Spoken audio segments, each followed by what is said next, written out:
बाक्सा जिल्लानि भारत भुटान सीमा साखाथियाव थानाय सुबानखाता गोजौ फरायसालिनि गेलेग्रा फोथाराव थांनाय 3 दाननिफ्रायनो ओनसोलनि खेब 4 माहारियारि थाखोनि गेलेगिरि सुजाता बर'आ ओनसोलनिनो नर्थ इस्ट क्लाबनि मददजों सा 35निबो गोबां हिन्जावसाफोरखौ बुथुमनानै गावनो फुटबल गेलेनो फोरोंथाय होगासिनो दं।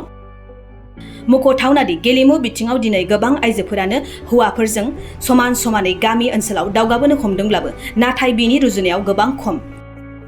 बबेखानि आथिखालाव सोलोंथाय लाबाय थानाय हिन्जावसाफोरा बे सोलोंथाय बादायाव बाहागो लानो मोननानै गावसोरखौनो गोबां रंजानाय मोन्दों होनना फोरमायथिदों। लोगोसे इयुनाव गेलेमुनि गेजेरजों गाव गावनि इयुन जिउ दानो हानायजों लोगोसे हारि आरो हादोरनिबो मान लाखिनो सतबांसा लादों होननानै फोरमायो। सुजाता बर'नि बे थांखिखौ ओनसोलनि मेलेमजिबि सुबुंफोरा गोजोननाय फोरमायनायजों लोगोसे इयुन सिमाङाव जाफुंसारथों होननानै गसाइनिसिम आरज गाबहरदों। आंनि मुङा जाबाय मिस सुजाता बर'। आं खेनब्रैसो गेलेबाय नेसनेल। बे first Jammu Kashmir, second Delhi, third Orissa, 4 आसामावनो जानाय दाखालिसो जानाय 2021आव जानाय माबा खेल' इन्डिया इखौ गेलेबाय आङो।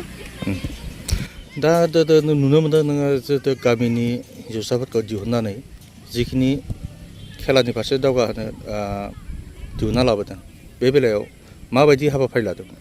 जिहेतु इमानखिनि जेरै दा लाभलिना, हलिचरन नार्जारी, दुर्गाबा जेखिनि आवगायलांदो इबायदिनो सानदो दे आङो गामिनि जिमान दङ सिख्लाफोर बा सेंग्राफोर इसोरो इमान हायो इसोर बायदि थांनो आरो नाजानो।